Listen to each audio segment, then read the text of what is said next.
When I first heard about this conference, they said, the theme is imagine. And I thought, wow, what a great opportunity to talk about imagination. Because imagination is the working stuff of creativity, and creativity is the bridge to innovation. And that's what we all want, whether it's for business or whether it's for our personal lives.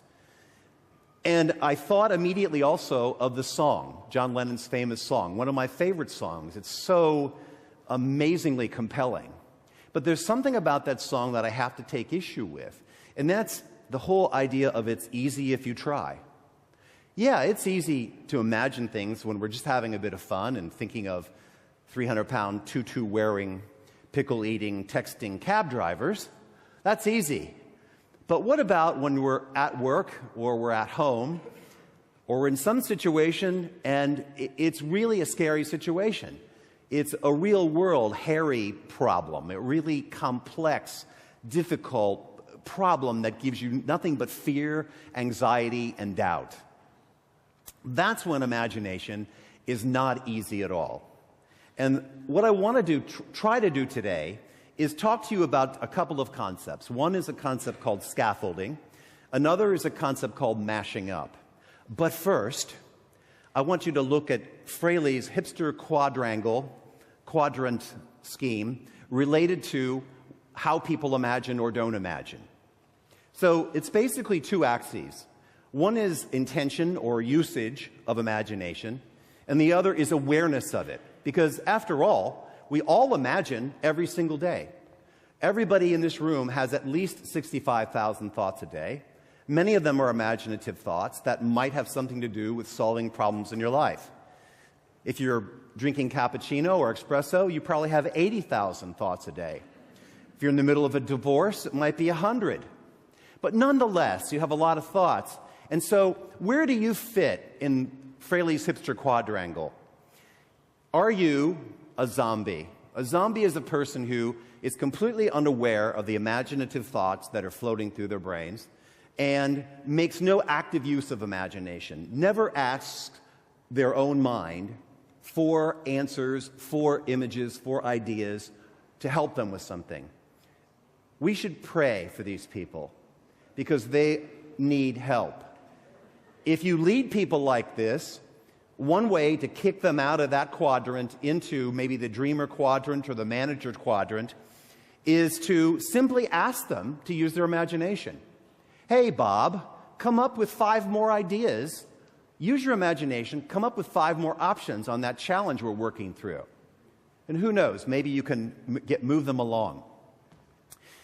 Dreamers are wonderful people. Perhaps I am one of those much of the time. I have a very easy time imagining things, and I enjoy imagining things, and I'm very aware of the imagination that I have. And I notice things. Sometimes I even write them down.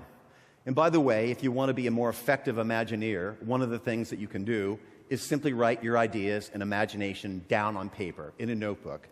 That will take you leaps and bounds farther than most folks. The problem with dreamers is dreamers don't take action. They might notice what's happening in their imagination, but they don't actively take action on those things, nor do they ask their imagination for specific images and ideas related to a specific challenge. Managers do ask themselves for answers for particular challenges. But because they're not as aware of their imaginative stream, they're not as aware of their subconscious, they're not as centered, they don't tend to have very visionary ideas. And I might change this terminology over time and change the word manager to more like gang leader or gangster. Because that's what a street gang leader is. A thug with a few ideas that they're taking action on that hasn't thought through things enough.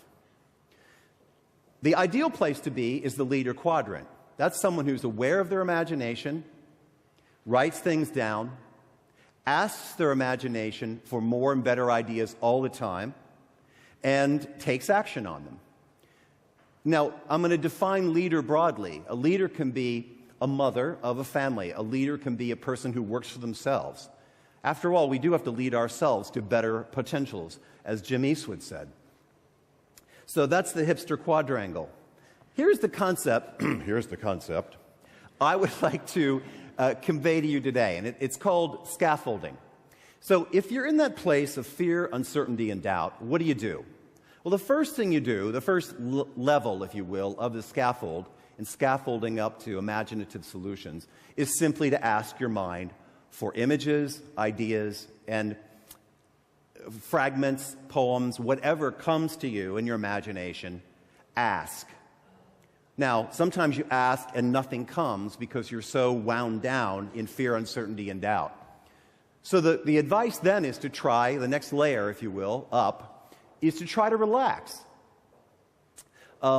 Einstein, one of the foremost thinkers of the last 150 years, easily, spent a lot of time doing two things: fiddling, or violining, is that a word? And walking in the woods.